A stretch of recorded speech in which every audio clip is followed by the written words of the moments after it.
When I was younger, I came from a family of, there were 5 of us kids, and there's no art background, my dad's not an artist, my mum's not an artist, but art was only a form of expression because my family didn't have a great deal of money, and it was kind of like the only thing, if you had nothing to do, was draw, and I didn't really get on very well at school because I didn't really like being told what to do too much. So instead of doing what the teachers told me to do, I would sit and sketch, and that was just how I expressed myself, through drawing.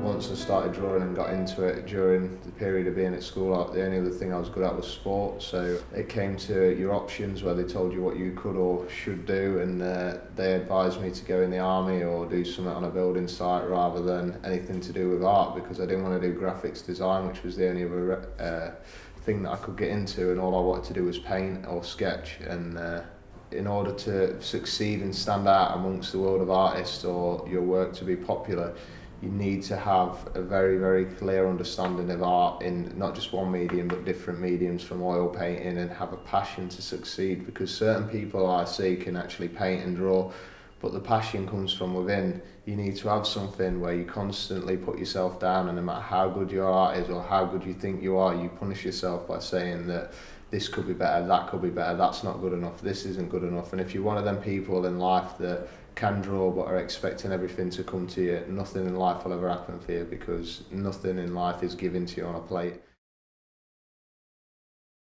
I've just started renting this shop, and I've moved businesses recently, and the other day I was coming into the studio, and one of the tenants from downstairs actually came up to me and said, I'm not happy about all this. And I questioned him and said, why? And he said, all your lot. And I said, what do you mean by your lot? All you tattooed lot. And then I said, sorry.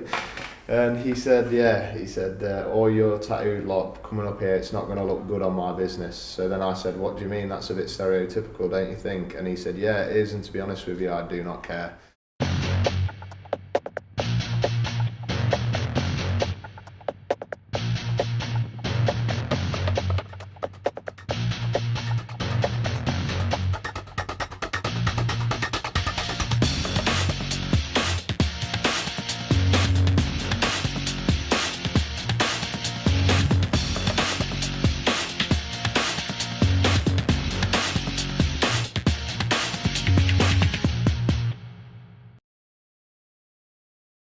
And that was his attitude. So every day you do get people that are dead against it, but you find the majority of people now love tattoos. It's changed so much in the last 10 years, and people are really, really excited about the way the whole movement's going. And there are that odd people that maybe know somebody who's had a bad tattoo that have still got that negative, I can't believe somebody would have ink in their skin. I think there'll always be a stigma attached to people that get tattoos, because there's always going to be other half of people that don't get tattoos at all.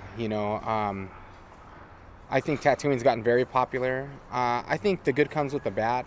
I think that people think tattoos are done really fast because of shows and things like that, and they're not. But I think at the same time, it makes people motivated to get tattooed, and maybe just like it's not thugs and criminals or bad people that are getting tattooed or junkies or something. It's actual normal people that just want good artwork on them, on their body. And I think the good comes with bad. I think it has gotten more popular, but I think it's just going to keep getting more popular and more mainstream.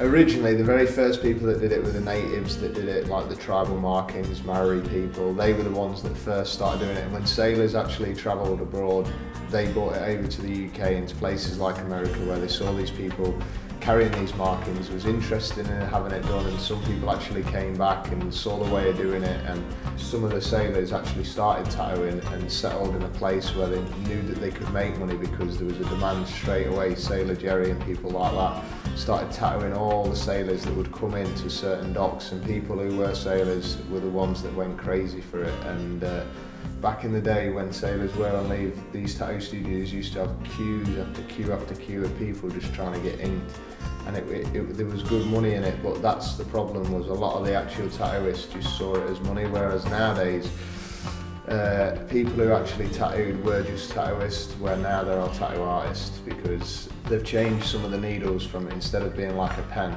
where you would do a sketch, they've changed some of the needles to like filbert, so you'd get like a magnum is equivalent to a round filbert brush.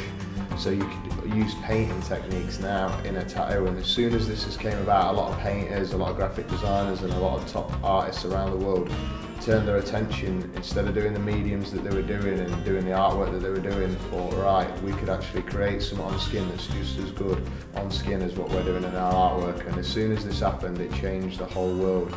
Then reality TV shows came around, Miami Ink, LA Ink, London Ink. All these things have helped push tattoos into the media spotlight. And then certain celebrities, certain people, David Beckham getting tattooed by Louis Malloy with the cross. All these tattoos and celebrities getting inked because they realised that they could have something that just wasn't, as they say, a licking and sticking tattoo, something basic with a bold line with certain colours. When they realised they could have a work of art, and stuff like portraits could be put onto the skin, difficult landscape scenes even now can be applied to skin. Really technical tattoos can be applied because there's so many different needles which work like paintbrushes that it's changed the whole way that the industry is.